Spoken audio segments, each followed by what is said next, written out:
विद्यार्थी मित्रांनो, आजच्या पाठामध्ये आपण वस्त्र आपली गरज याविषयी माहिती घेणार आहोत. परिसर अभ्यास 1 मधील 17वा पाठ आहे हा वस्त्र आपली गरज. विद्यार्थी मित्रांनो, या आधीच्या पाठामध्ये आपण पाणी याविषयी माहिती घेतली. मग दूषित पाणी कसं होतं, पाणी कसं साठवलं जातं, व्यवस्थापन म्हणजे काय याची माहिती आपण घेतली. जसं पाण्याला जीवन असं म्हटलं जातं, तर त्याचप्रमाणे वस्त्र हा आपल्या आयुष्यातला अत्यंत महत्त्वाचा भाग आहे. वस्त्र म्हणजे कापड. वस्त्र म्हणजे कापड. कापडाला समानार्थी शब्द आहे वस्त्र. आता इथं काही चित्र तुम्हाला दिसत आहेत. या चित्रामध्ये तुम्हाला कोणती कपडे आवडतात आहे हे एकदा पहा. चित्र व्यवस्थित पाहायचं आहे. वेगवेगळे शर्ट, वेगवेगळे ड्रेस यांची चित्र इथं दिलेले आहेत. पूर्ण पानावरती आपल्याला हे ड्रेस, ही चित्र दिलेली आहेत. अगदी लक्षपूर्वक तुम्ही ती चित्र पहा. तुम्हाला कोणती चित्र आवडतात त्या आवडलेल्या चित्राभोवती गोल करा. नुसती चित्र नाही, कोणते कपडे आवडतात हे पहा आणि मग त्या आवडत्या कपड्याच्या भोवती तुम्ही गोल करा. आणि यावर आधारित काही प्रश्न आपल्याला विचारलेले आहेत. ते प्रश्नसुद्धा आपण आता बघूया काय विचारले त्या प्रश्नांमध्ये. आता निवडलेले जे कपडे आहेत त्या कपड्यांची एकूण संख्या या चौकटीत लिहा. तुम्हाला ही जी चित्र मी दाखवली, तुमच्या पाठ्यपुस्तकामध्ये देखील ही कपड्यांची चित्र आहेत. त्यापैकी तुम्ही कोणती कपडे निवडले आहेत त्याची संख्या चौकटीमध्ये लिहा. आणि मग तुमच्या मित्रानं देखील जी कपडे निवडलेली आहेत ती संख्या पहा. बघा बरं, जुळतायत का आकडे? दोघांची आवड सारखी आहे का? निवडलेले कपडे कोणकोणत्या दिवशी घालणार आहात? तुम्ही जे कपडे निवडले ते कोणत्या दिवशी घालणार आहात याची चर्चा करा. दिवसातून किती वेळा कपडे बदलणार याविषयी चर्चा करा. निवडलेल्या कपड्यांपेक्षा अजून काही कपडे आपल्याकडे असावेत असे वाटते का? वाटत असल्यास ती संख्या चौकटीत लिहा. तुम्हाला जर वाटत असेल की ही कपडे मी निवडलेत पण मला आणखी पाहिजे होते तर त्याची संख्या जी असेल ती या चौकटीमध्ये लिहा. कपड्याव्यतिरिक्त आणखी कोणत्या वस्तू किंवा दागिने तुम्हाला घालायला आवडतील ते देखील लिहा. नुसती कपडेच नाही, कपड्याव्यतिरिक्त आणखी तुम्हाला दागिने आवडतात का? इतर काही वस्तू अंगावरती घालायला आवडतात का? त्याची संख्या लिहा किंवा त्या वस्तू लिहा. तुमचे कपडे तुम्ही मित्रांना घालण्यासाठी द्याल का? बघा, ह्या प्रश्नांची चर्चा वर्गामध्ये करायच्या. जाहिरातीमधील कोणते कपडे तुम्हाला घालावेसे वाटतात हा सुद्धा खूप महत्त्वाचा प्रश्न. आपण जाहिराती पाहतो, टीव्हीवरती पाहतो, मोबाईलवरती पाहतो. मग त्यातले कोणते कपडे तुम्हाला घालावेसे वाटतात असा प्रश्न आपल्याला विचारलेला आहे. विद्यार्थी मित्रांनो, आपल्याला अनेक प्रकारचे पोशाख घालायला आवडतात. आपल्याला अनेक प्रकारचे कपडे आवडतात आणि आपल्याकडे ते कपडे असावेत असंही आपल्याला वाटतं. तुमच्या आसपासच्या परिसरात म्हणजे रेल्वे स्टेशन, वीटभट्टी, बस स्थानक, माळरान इत्यादी ठिकाणी निवारा घेणाऱ्यांची भेट घ्या. म्हणजे वीटभट्टीच्या ठिकाणी राहणारे, रेल्वे स्टेशनवर राहणारे, बस स्थानक म्हणजे एस टी स्टँडवरती राहणाऱ्या लोकांची जरा एकदा भेट घ्या आणि जरा त्या लोकांबरोबर चर्चा करा आणि त्या चर्चेची नोंद तुमच्या वहीमध्ये करा. कोणती चर्चा करायची आहे बघा. हे बस स्थानकावरती, रेल्वे स्टेशनवरती, वीटभट्टीवरती माळरानावर राहणारे लोक आहेत. त्यांच्याकडे असलेल्या एकूण कपड्यांची संख्या किती? त्यांच्याकडे एकूण कपडे किती आहेत? कपड्यांची संख्या विचारा त्यांना. त्यांना असं विचारा की उन्हाळ्यात तुम्ही कोणती कपडे घालता. आणखी काय विचारायचंय? हिवाळ्यात कोणत्या प्रकारचे कपडे तुम्ही घालता? विचारा त्या लोकांना. तुम्हाला त्यांची उत्तरं येतील आणि मग त्याच्यावरती जरा विचार करायचा आहे. आणखी काय प्रश्न विचारायचे? पावसाळ्यात कुठले कपडे वापरता? सण समारंभासाठी कोणते कपडे वापरता? दिवसातून किती वेळा कपडे बदलता? हा सुद्धा प्रश्न विचारा. आधीचे प्रश्न थोडेसे वेगळे होते. आता हे प्रश्न विचारायचे पण कुणाला विचारायचे? एस टी स्टँडवर राहणाऱ्या लोकांना, रेल्वे स्टेशनवर राहणाऱ्या लोकांना, वीटभट्टीवर काम करणाऱ्या लोकांना विचारा हे प्रश्न. पावसाळ्यात कोणते कपडे घालता? हिवाळ्यात कोणते कपडे घालता? तुमच्याकडे एकूण किती कपडे आहेत? दिवसातून किती वेळा कपडे बदलता? आणि मग तुमच्या लक्षात येईल. काय लक्षात येईल बघा. पहिल्यांदा केलेली सांगा पाहूची कृती आता पुन्हा करा आणि परत एकदा कृती करायची. कुठली? पुन्हा एकदा ही सगळी चित्र बघा. कधी बघायची?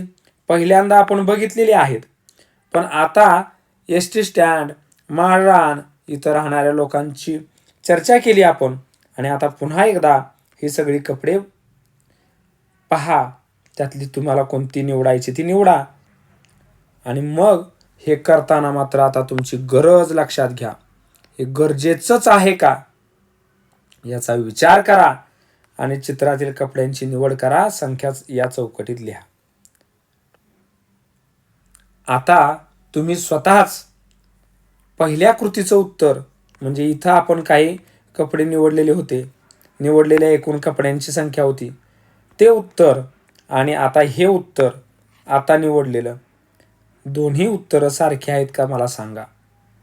मुलांनो, या प्रश्नाची उत्तरे मिळाल्यावर असं वाटेल की आपल्याला हव्याशा वाटणाऱ्या कपड्यांची संख्या जास्त आहे.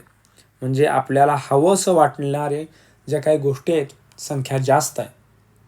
कपडे हवे असणे आणि त्यांची खरोखरच गरज असणे, कपडे पाहिजेत म्हणजे नुसते पाहिजेत म्हणून घेणे आणि त्यांची खरोखरच गरज असणे, या दोन्ही भिन्न बाबी आहेत, वेगवेगळ्या गोष्टी आहेत.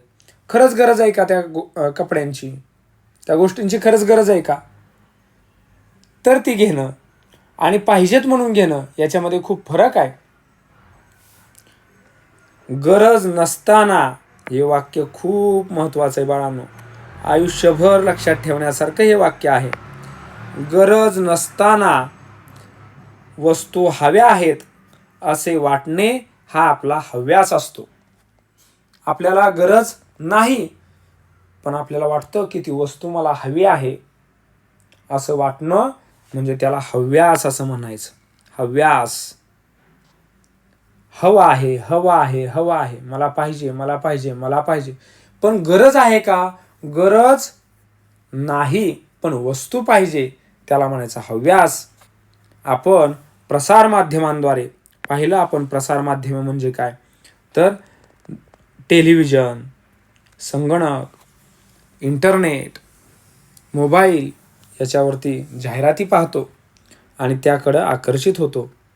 अशा प्रकारे वस्तूबद्दल निर्माण होणारे आकर्षण आपल्या हव्यासामध्ये भर घालते. असं जे आकर्षण निर्माण होतंय ते आपल्या हव्यासामध्ये भर घालतं.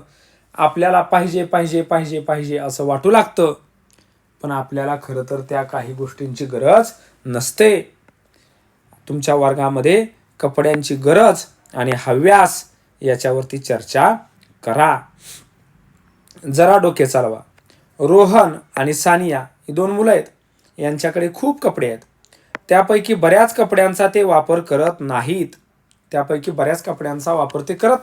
रोहन आणि सानिया. या कपड्यांचे आता काय करावे असा प्रश्न त्यांना पडलाय. तुम्ही त्यांची समस्या सोडवण्यास मदत करा. रोहन आणि सानियाला प्रश्न पडलाय, माझ्याकडे खूप कपडे आहेत, आता या कपड्यांचं काय करायचं? तुम्ही मदत करा. काय करता येईल हो? बघा, इथे एक चित्र दाखवलेलं आहे. या चित्रामध्ये हा जो मजूर आहे हा काम करतोय कशावरती? एका यंत्रावरती. याला म्हणायचं हातमाग. याला काय म्हणायचं? हातमाग. माग म्हणजे कापड आणि हातमाग, हातमाग म्हणजे हाताने बनवलेलं कापड. इथं एक महिला आहे, ती चरख्यावरती, हे जे यंत्र आहे याला म्हणायचं चरखा. बऱ्याच वेळा तुम्ही ते पाहिलं असेल. महात्मा गांधीजींचं चित्र ज्यावेळी तुम्ही लक्षपूर्वक पाहता त्यावेळी तुम्हाला कुठंतरी हा चरखा दिसतो. महात्मा गांधीजींनी स्वावलंबन शिकवताना स्वतःची कपडे स्वतः विणा हे महात्मा गांधीजींनी सांगितलेलं होतं. मग सूत कातणे, धागे तयार करणे यासाठी हा चरखा उपयोगी पडतो. सूत कातण्याची ही क्रिया आहे.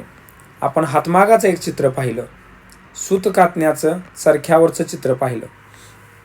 तुमच्या परिसरात उपलब्ध असलेल्या वस्त्रनिर्मितीच्या म्हणजे जिथं कपडे तयार होतात अशा एखाद्या उद्योगाला भेट द्या अथवा मुलाखतीसाठी तेथील कुशल कामगाराला बोलवा. या उद्योगाची माहिती पुढील मुद्द्यांच्या आधारे मिळवा. हा उद्योग कोणता आहे? या उद्योगातून निर्माण होणारे उत्पादन कोणते? पहा. त्याचप्रमाणे वस्त्र निर्मितीसाठी कोणता कच्चा माल वापरतात? म्हणजे कपडे तयार करण्यासाठी कच्चा माल कोणता वापरला जातो? आपल्याला माहिती आहे, कापूस वापरला जातो. सुती कपडे तयार केले जातात. कच्चा माल कोठून आणला जातो? कच्च्या मालाचे स्वरूप काय असते? तयार होणारे उत्पादन विक्रीसाठी कोठे पाठवले जाते? या वस्त्राचा वापर कोणत्या ऋतूमध्ये करतात? या उद्योगासाठी कोणकोणत्या प्रकारचे कामगार लागतात? हे कामगार कोठून उपलब्ध होतात? या उद्योगात म्हणजे वस्त्र उद्योगात कोणकोणते बदल झालेले आहेत? त्याचप्रमाणे या उद्योगात तुम्हाला येणाऱ्या समस्या कोणत्या? ही चर्चा करायची. कुणाबरोबर? तर जिथं कापड तयार केलं जातं त्या ठिकाणी एखाद्या कुशल कामगाराबरोबर किंवा त्या फॅक्टरीमध्ये, त्या कारखान्यामध्ये आपण गेल्यानंतर ही चर्चा करायची. आता आपण महाराष्ट्र राज्यामध्ये, आपल्या महाराष्ट्रामध्ये काही वैशिष्ट्यपूर्ण वस्त्र निर्मिती केली जाते. काही वेगळी अशी वस्त्र तयार केली जातात. त्याची उदाहरणं पाहूया. पैठणची पैठणी. पैठण काय हो? पैठण हे गाव आहे आणि या पैठण या गावात पैठणी तयार केली जाते. साडीचा प्रकार आहे. येवल्याची, येवला नावाचं गाव आहे, तिथं साडी तयार होते. औरंगाबादच्या हिमरूशाली. औरंगाबाद आता नाव बदललेलं आहे, संभाजीनगर नाव झालेलं आहे. तर छत्रपती संभाजीनगर या ठिकाणी हिमरूशाली तयार केल्या जातात. शालींचा प्रकार आहे हिमरूशाली. सोलापूर हे शहर आहे, इथं चादर तयार केली जाते, प्रसिद्ध आहे. इचलकरंजी कोल्हापूरच्या जवळ आहे, त्या ठिकाणी हातमाग व यंत्रमागावरचं कापड तयार केलं जातं. बघा, पैठणची पैठणी, येवल्याची साडी, औरंगाबाद म्हणजे संभाजीनगर, छत्रपती संभाजीनगरच्या हिमरूशाली, सोलापूरची चादर, इचलकरंजीचा हातमाग व यंत्रमागावरचं कापड, अशी ही ठिकाणं आहेत.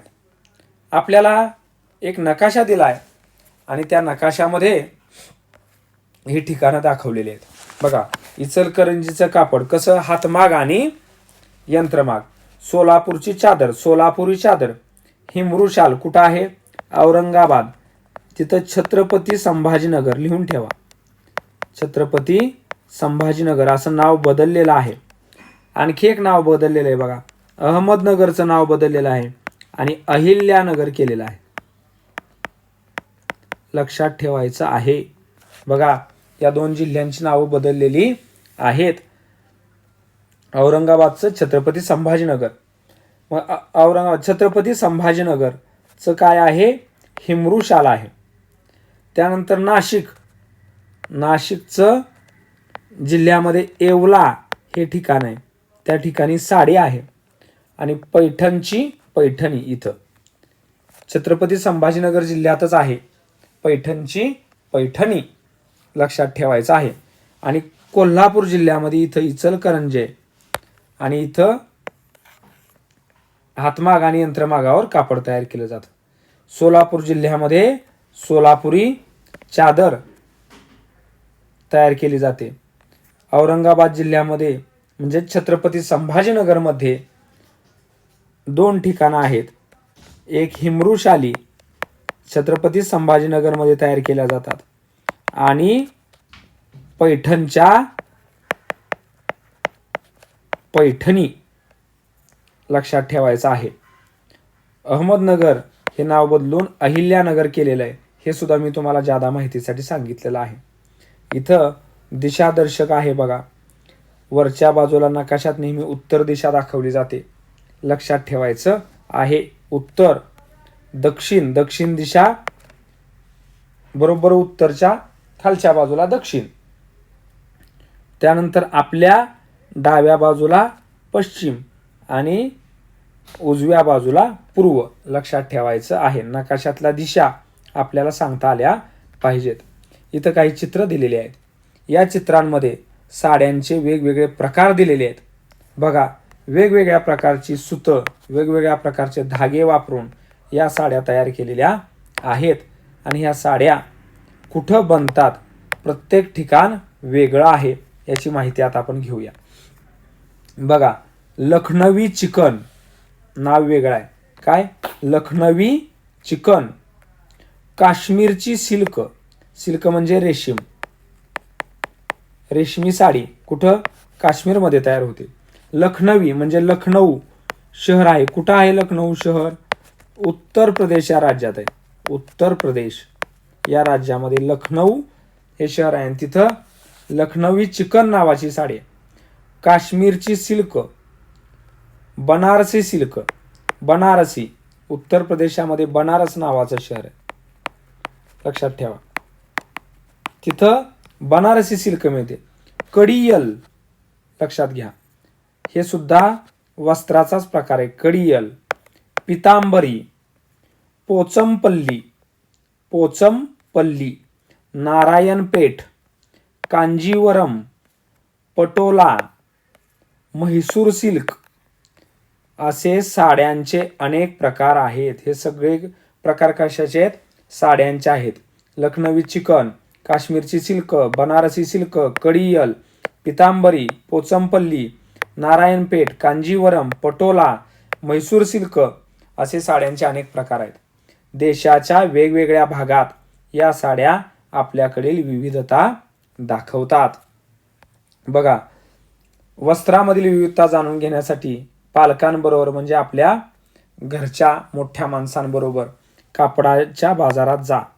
तिथं असलेल्या लोकांशी चर्चा करा. वस्त्राचे वेगवेगळे प्रकार पहा आणि त्यांच्या नावाची यादी करा. आता इथं एक नकाशा आपल्याला दिलेला आहे. इथं दिशादर्शक आहे बघा. उत्तर दिशा. बघा, आपल्या देशाचा नकाशा सुद्धा आपण समजावून घेऊया.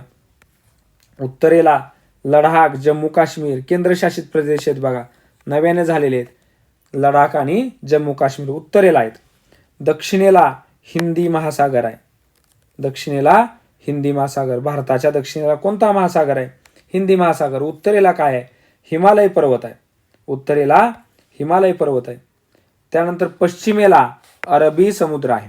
पश्चिमेला अरबी समुद्र आहे आणि पूर्वेला बंगालचा उपसागर आहे. लक्षात घ्या, आपल्या भारत देशाच्या 3 बाजूंना समुद्र आहे आणि उत्तरेला मात्र हिमालय पर्वत आहे. आपल्याला हे सांगता आलं पाहिजे. आपल्या देशाची किमान एवढी तरी माहिती आपल्याकडे असली पाहिजे. आपण ज्यावेळी आपल्या देशाबद्दल माहिती सांगत असतो त्यावेळी इथं पहा, लक्षद्वीप असं म्हटलेलं आहे. लक्षद्वीप ही बेटं आहेत अरबी समुद्रातली. त्याचप्रमाणे इथं अंदमान निकोबार द्वीपसमूह म्हणजे बेटांचा समूह आहे. अंदमान निकोबार. आणि इथं इंदिरा पॉइंट दिलाय बघा. इंदिरा पॉइंट, इंदिरा पॉइंट इथं बघा. इंदिरा पॉईंट आपल्या भारताचा सर्वात दक्षिणेकडचं टोक, भारताचं दक्षिण टोक कोणतं आहे आपल्याला सांगता यावं. इंदिरा पॉईंट दक्षिण टोक भारताचं कुठं आहे? अंदमान आणि निकोबार बेटावर आहे. इथं आंतरराष्ट्रीय सीमा दिले, राज्य सीमा, केंद्रशासित प्रदेश सीमा, देशाची राजधानी ह्या चिन्हाने दाखवले. बघा देशाची राजधानी इथं लगेच तुम्हाला दिसेल, देशाची राजधानी चिन्ह बघा नवी दिल्ली आपल्याला सांगता आलं पाहिजे. आणि या नकाशामध्ये वेगवेगळ्या ठिकाणी वेगवेगळ्या साड्या कशा दाखवायच्या तुम्हाला मी यादी सांगितली आहे. लखनवी चिकन उत्तर प्रदेश, बनारसी सिल्क उत्तर प्रदेश, काश्मीर, कडियल दक्षिण भारतामध्ये, पितांबरी, पोचमपल्ली, नारायणपेठ, कांजीवरम, पटोला, म्हैसूर सिल्क ह्या साड्या शोधायचं तुम्ही आणि कुठल्या कुठल्या राज्यामध्ये त्याचं उत्पादन होतं हे तुम्ही शोधायचं आहे. त्याचप्रमाणे वस्त्राचे विविध प्रकार जाणून घ्या, साड्यांच्या निर्मितीची ठिकाणं जाणून घ्या आणि तुम्ही नोंदवलेल्या साड्यांच्या नावाची ठिकाणं आणि प्रदेश लक्षात घेऊन ह्या नकाशात त्याची नोंद करा. आपल्याला हे काम सांगितलेलं आहे. प्रदेशानुसार साड्याच्या प्रकारात अनेक पर्याय दिसतात. जसा प्रदेश बदलतो तसे साड्यांचे वेगवेगळे प्रकार दिसतात आणि आपल्या असं लक्षात येते की आताच्या स्थितीनुसार आपल्याकडे वस्त्रांचे वेगवेगळे प्रकार उपलब्ध आहेत. हवामानाच्या विविधतेमुळं व वाहतुकीच्या सुविधामुळं आपल्याला अनेक प्रकार उपलब्ध झालेले आहेत. वस्त्रामधील विविधता ही आपल्या देशाच्या विविधतेचा एक भाग आहे. विद्यार्थी मित्रांनो, तुमच्या घरातील किंवा परिसरातील वयस्कर व्यक्तींना भेटून माहिती घ्या आणि त्यांनी सांगितलेल्या कपड्यांची यादी करायची. त्यांना विचारा त्यांच्या लहानपणी तुम्ही कुठले कपडे वापरत होता आणि आता दुकानात जा, तुम्हाला ते कपडे मिळत आहेत का विचारा आणि मग जर मिळत नसतील तर का वापरले जात नाहीत, ते कपडे कोणत्या ठिकाणावरून येत होते याची माहिती घ्या. त्यांचा व्यापार का बंद झाला, ती कपडे वापरायची बंद का झाली याचीही माहिती तुम्ही घेऊ शकता. विद्यार्थी मित्रांनो, परंपरेनुसार आणि काळानुसार जशा परंपरा बदलत गेल्या, पूर्वी महाराष्ट्रामध्ये धोतर, फेटा सर्रास वापरला जायचा. आता धोतर आणि फेटा वापरणारे लोक कमी झालेले आहेत, वापरला जात नाही. कारण काळानुसार बदल होत गेलाय, परंपरेनुसार बदल होत गेलेला आहे. मानवाच्या उत्क्रांती दरम्यान म्हणजे जेव्हापासून मानव प्रगत होऊ लागला तेव्हापासून त्याच्या शरीरात अनेक बदल होत गेले. शरीरावरील केसांचे प्रमाण कमी होत गेले, हा त्यापैकीच एक बदल होय. माणूस जसजसा प्रगत व्हायला लागला तसतसे शरीरावरचे केसाचं प्रमाण कमी व्हायला लागलं आणि मग केसांचं आवरण कमी झाल्यामुळं ऋतूमधील जे बदल होत होते, म्हणजे उन्हाळ्यामध्ये, त्यानंतर पावसाळ्यामध्ये, नंतर हिवाळ्यामध्ये मानवाला वेगवेगळे कपडे त्याची गरज भासू लागली. कारण थंडी वाजायची हिवाळ्यात, पावसाळ्यात पाऊस लागायचा भरपूर, उन्हाळ्यात उन्हाचा त्रास व्हायचा. मग वेगवेगळे कपडे आपण सुद्धा बघा, हिवाळ्यामध्ये स्वेटर वापरतो आणि उन्हाळ्यामध्ये सुती कपडे वापरतो, पांढरी कपडे उन्हाळ्यात जास्त वापरतो कारण उष्णता कमी लागते. आणि हिवाळ्यामध्ये मात्र उष्णता निर्माण करण्यासाठी आपण लोकरीचे कपडे जास्त वापरतो, त्यामुळे शरीरामध्ये ऊब निर्माण होते. आपल्याला माहीत पाहिजे आपण हिवाळ्यात लोकरी कपडे का वापरतो तेही आपल्याला सांगता आलं पाहिजे. विद्यार्थी मित्रांनो, मानवानं हे जे चित्र तुम्हाला दिसतंय, मानवामध्ये जी उत्क्रांती होत गेली, केसांचं प्रमाण शरीरावरच्या कमी होत गेलं, तशी मानवाच्या कपड्यांची ठेवण देखील बदलत गेलेले आपल्याला दिसून येते. जसं केसांचं प्रमाण शरीरावरच्या कमी झालं तशी माणसाची कपडे वेगवेगळ्या प्रकारची होऊ लागली. वेगवेगळ्या काळामध्ये वापरलेल्या वस्त्रामध्ये विविधता दिसून येते. आदिम काळात म्हणजे आदिमानव सुरुवातीला काय करायचा, वस्त्र वापरत नसे. त्यानंतर तो काय करायला लागला, झाडांची सालं वापरायला लागला, पानं वापरायला लागला. पुढं तो शिकार करून मारलेल्या जनावरांचे कातडे वापरायला लागला. बघा, सुरुवातीला झाडांच्या साली वापरायचा, नंतर शिकार करून जनावरांचं कातडं वापरू लागला. त्यानंतर कापसासारख्या वनस्पतीपासून सूत तयार करण्याची कला त्याला प्राप्त झाली आणि मग सुती कापडाचा वापर तो करायला लागला. हे आता आपल्या लक्षात आले. त्याचप्रमाणे निसर्गानं काय केलेलं आहे, प्रत्येकाची गरज भागेल एवढे दिले आहे. निसर्गानं काय केलंय, गरज भागेल एवढं सगळ्यांना दिलेलं आहे. पण माणसाचा हव्यास मात्र पूर्ण होऊ शकत नाही. हव्या असणाऱ्या गोष्टी, मला हे पाहिजे, मला हे पाहिजे, हे संपत नाही. आणि त्यामुळं माणसानं काय केलं पाहिजे, आपल्या गरजांनुसार प्राधान्य दिलं पाहिजे. गरज आहे का हे पाहिलं पाहिजे, तरच निसर्ग आपल्या सर्वांचा सांभाळ करू शकेल. गरजेपेक्षा जास्त अजिबात घेऊ नका. आता बघा, एक आपल्याला माहिती दिलेली आहे. मुंबई हे नाव तुम्ही ऐकलेलं आहे. काय आहे ही मुंबई? मुंबई ही महाराष्ट्राची राजधानी आहे. महाराष्ट्र राज्याची राजधानी आहे.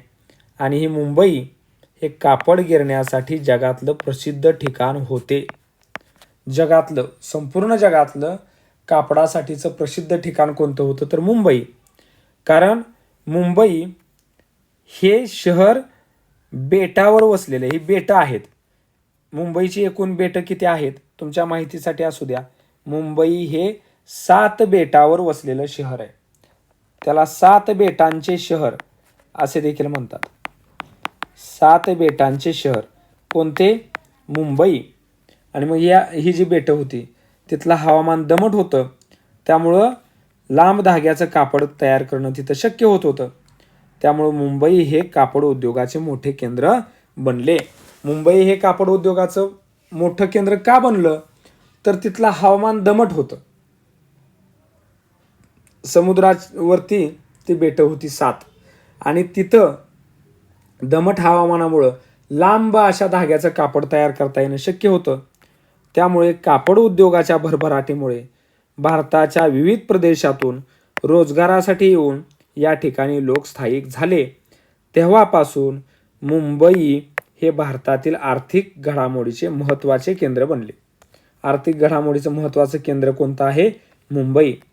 बघा, हवामानातील बदलानुसार वेगवेगळ्या प्रदेशात वापरण्यात येणाऱ्या कपड्यामध्ये बदल होतात. जसं हवामान बदलतं तसे कपडे बदलतात. जम्मू काश्मीर, राजस्थान, महाराष्ट्र, केरळ या ठिकाणी वेगवेगळे पोशाख वापरले जातात. तुम्ही त्याची माहिती स्वतः मिळवायची आहे आणि तिथला हवामान हे समजून घ्यायचं आहे. जम्मू काश्मीरचं हवामान थंड आहे. राजस्थानमध्ये वाळवंट आहे, उष्ण हवामान आहे. महाराष्ट्रामध्ये काही ठिकाणी उष्ण जास्त आहे, काही ठिकाणी दमट हवामान आहे. आणि केरळ हे राज्य समुद्राच्या बाजूला आहे, तिथं दमट हवामान आहे. त्या ठिकाणी वेगवेगळे कपडे वापरले जातात. जसं वातावरण तशी कपडे वापरले जातात. बाळांनो, आपण वस्तूंची गरज नसताना वस्तू हव्याशा वाटणे याला हव्यास असे म्हणतात हे शिकलेलो आहोत. गरजेनुसारच वस्तूचा वापर करावा हे शिकलो. आपल्या देशातील विविध प्रदेशांना वैशिष्ट्यपूर्ण वस्त्रनिर्मितीची परंपरा आहे हे आपण समजावून घेतलं. त्याचप्रमाणे देशातील वस्त्रामधील विविधता नकाशाच्या सहाय्याने देखील आपण समजावून घेतलेली आहे. आजच्या पाठामध्ये आपण वस्त्र, आपली गरज कशी आहे आणि वस्त्राचा वापर कसा होत गेला हे व्यवस्थित समजावून घेतलं. नकाशा समजावून घेतला, भारताचा नकाशा समजावून घेतला, महाराष्ट्र राज्याचा नकाशा समजावून घेतला आणि आपण वस्त्रांची विविधता, साड्यांचे वेगवेगळे प्रकार, त्या कुठं तयार होतात हे देखील पाहिलं. असाच अभ्यास करत राहा, व्यवस्थित लक्ष द्या. तुम्हाला अनेक संकल्पना स्पष्ट होतील आणि त्या व्हाव्यात अशा मी तुम्हाला शुभेच्छा देतो. तुमच्या अभ्यासालाही शुभेच्छा देतो. धन्यवाद.